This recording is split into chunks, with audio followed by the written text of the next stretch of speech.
Speaking of local success stories, joining us live in studio, political analyst Mark Arum, as heard on the Mark Arum Show, and now a featured op-ed writer for the Atlanta Journal-Constitution. Good morning, Stephen. How are you? Hey, happy Wednesday. How did the Lawson survive Ice Storm 2026? We survived by a thread. Actually, we have two small children, so we went and bought an inflatable bouncy house to put in our garage to watch our kids bounce up and down. That's how we survived Ice-mageddon. So I've heard of a lot of panic shopping, but I didn't foresee a run on bouncy houses. The best $150 I bought, hands down. It was great. Excellent. Totally recommend it for any parents struggling. And it feels like for parents, right, we've been in this months-long thing where it's like, oh, daycare's out, the holidays, Martin Luther King. The bouncy house. Bouncy house. Fantastic. No, you didn't lose your power and everything was okay? No, everything was good. So, yeah. Good. All right, let's start. Obviously, what's been going on in Minneapolis has been the big story for a couple of weeks now. The fatal shooting recently of the registered nurse and the immediate reaction from Trump administration officials, Miller, Kristi Noem, Bovino. Obviously, that shooting, there was a differentiation between that shooting and the good shooting. And we're seeing some Republican congressmen, senators saying this was not appropriate. There was pretty much broad GOP supporting ICE for that first shooting, but not so much on the second shooting. And now the borders are Tom Homan sent to Minneapolis. Noem is out. Bovino's out of the area. It's a big story, obviously, but with big political implications. Yeah, absolutely. And I think there are a ton of implications, right? One, looking back at this sort of saga unfold, right? We've seen these ICE agents, Border Patrol in these hostile cities where there are Democrat mayors, Democrat-led cities, and that tension has been there for a while. Mm-hmm. I think it was only a matter of time that it boiled over. It's disappointing. Obviously, it's a tragic situation of what happened. I think that's the message that the White House should have sent first. Hey, look, any time that there is a loss of life, it is a tragic situation. We lost an American today. That's unacceptable. We're going to gather the facts. We're going to look to have an investigation to see what happened and get to the bottom of it. They didn't take that tact. Yeah. I think that's backfired on them. I think that this is an unforced error. It is an unforced error, and it's a lesson in crisis communications. How you respond really is important. And it's not always being the first to say something outlandish. Yeah. Sometimes it's best to sit back, let the facts play out. I think as those facts have unplayed, they haven't been on the White House's side. And so I think this is a lesson for them, hopefully, that they can take moving forward. And I think it was highlighted by what happened with this Minneapolis shooting. But I think it's a deeper problem overall is, when we saw Stephen Miller, label this man an assassin, Kristi Noem saying that he was plotting, or Bovino saying he was plotting to murder countless in the immediate. And that's something that you can do if you are an Instagram influencer, right? Where you can say whatever you want just to get clicks. Not that you should. Exactly. But when you are part of the inner circle of the White House, if you're a presidential advisor, or you're the head of Homeland Security, or you are in charge of Border Patrol, you can't be looking for clicks and being the first to say. You're exactly right.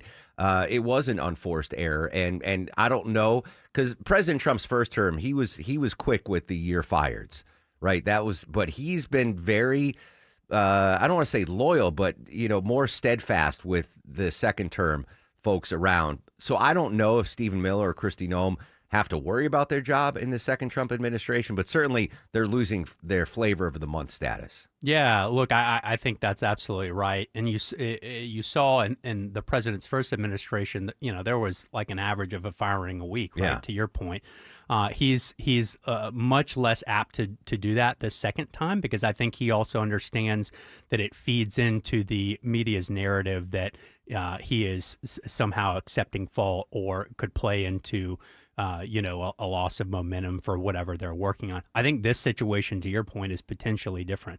This was an unforced error. This was something that, by all reports, Kristi Noem and or Stephen Miller leaned into without knowing the facts, without having everything on their side, and that may be a boomerang for them, and it may get them in the hot seat. But And you can do that if you're a Kardashian, or Right. but you can't do that if you have an official role in the government. I thought it was telling. Senator John Fetterman, a Democrat from Pennsylvania, wrote a letter to President Trump, and basically said, "Hey, these actions are destroying your amazing legacy on border security." Right, letting President Trump know, like, you're wildly popular with what you've done on the border. Like, there's no one coming in now. And he called it his legacy there, just to highlight, like, don't mess up that legacy with what's going on with ICE. I thought that was very telling. And, in a midterm year, every big story is going to turn political. And so with the big midterm races here in Georgia, we heard immediate reaction from Collins and Carter, basically supporting ICE. Is that a smart move, do you think, to get the folks most likely to vote in the GOP primary to get them stoked to come out and vote? I think there is a nuance to the message that has to be there, right? We talked about, I believe that the message from the White House in the immediate aftermath of this should have been empathy and leading with, hey, we lost an American today. Mm-hmm. We are looking at the facts and we're looking if there's ways to improve this, right? That was not what was said. That was certainly not what was said from these Senate candidates. And I think that's got to be the message. To your point, Mark, the president has received outstanding scores across the board on securing the border and stopping the flow of illegal immigration. That is conflated. That is undercut when things like Minneapolis happen, when things like the shooting happens. It conflates and erodes the support. And I think that's what you're seeing in the polls. His approval rating on border security and immigration is really coming down. And I think that's part and parcel of that. So certainly for these Senate candidates, if they can rile up the base with support of ICE, but can you get, again, those Brian Kemp, Raphael Warnock voters, those 150, 200,000 swing voters in a statewide election with the message of empathy and getting the facts and gathering the facts? That's where you win those people over, and that will be critical, as we know, for Republicans to win in November. I would imagine Republican candidates, not just here in Georgia, but in purplish areas, they don't want there to be ICE as a driving issue in the election, right? They would rather talk about, let's improve the economy, talk about the peace in the Middle East. They don't want to be seeing ads about ICE coming November. They want everything to calm down, right, and not be a topic of conversation. Yeah, and to your point, where middle America and when you're getting the biggest swath of voters is, hey, we would like for violent criminals that are here illegally to be deported, but that does not mean we want to see shootings in the street. That does not mean we want to see these mass deportations and roundups. That is and when there's a loss of life, we want our leaders to show empathy. Like there is that nuance there that the vast majority of middle America, including, I would say, independent and swing voters in Georgia are at. That's the message that Republicans really need to be focused on taking here. Political analyst Stephen Lawson, op-ed author for the Atlanta Journal-Constitution, Stephen Lawson, joining us in the studio. Great piece on AJC.com about Georgia's investments in infrastructure. This is something that we talk about a lot here on the show. For folks that missed the op-ed, what's your take on why Georgia is so well placed moving forward? Yeah, absolutely. Well, obviously we've seen tremendous growth to our state, lots of people moving here, companies relocating, but we've seen the strain that some of that growth can cause on our infrastructures, on our roadways, on our bridges.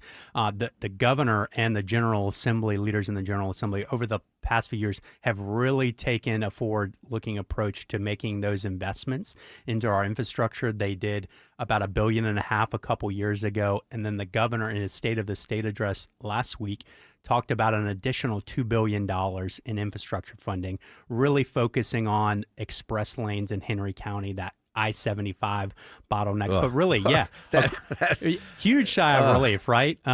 It's so needed. But again, for our state to be successful, we're going to have to continue making those investments. Obviously, you know about the Port of Savannah. Yeah. We have all this cargo growth. We can be the logistics hub of the Southeast. But it's going to take that continued investment, particularly on the congestion side, because we know, as your listeners know, how detrimental that can be, really just to quality of life, but also from an economic perspective. Yeah. Listen, I understand the economy's tough, right? Grocery prices are up. Deborah, we talked about the latest numbers yesterday. We're waiting to see if the Fed is going to lower interest rates. Cost of living's up. But I think we're somewhat insulated here in the state of Georgia because there are so many other states that are way worse off than we are. We're having surpluses. Yep. Governor Kemp's cutting $2,000 checks. Let me get my bell. To Dr. Maya Aram. The educators are getting, I mean, we really have, beaten the curve when it comes to, economics in the United States. And I hope whoever replaces Governor Kemp keeps it rolling. Yeah, and the reason we've got those surpluses, again, is because of the steady conservative leadership that we've seen at our state level, both from Governor Kemp, former Governor Deal, and the legislature to prioritize and budget smartly so that we have those surpluses, so that we are able to make those investments in teachers and roads. And that will be critical, as you point out, Mark, moving forward. All right. Political analyst Stephen Lawson, op-ed writer for the Atlanta Journal-Constitution, all things online at Dentons.com.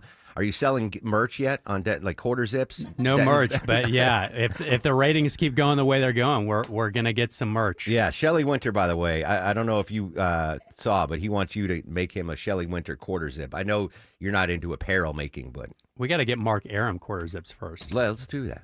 Or as Vinny would say, herd. Loyalty. All right. Good to see you, my friend. You too. 1040.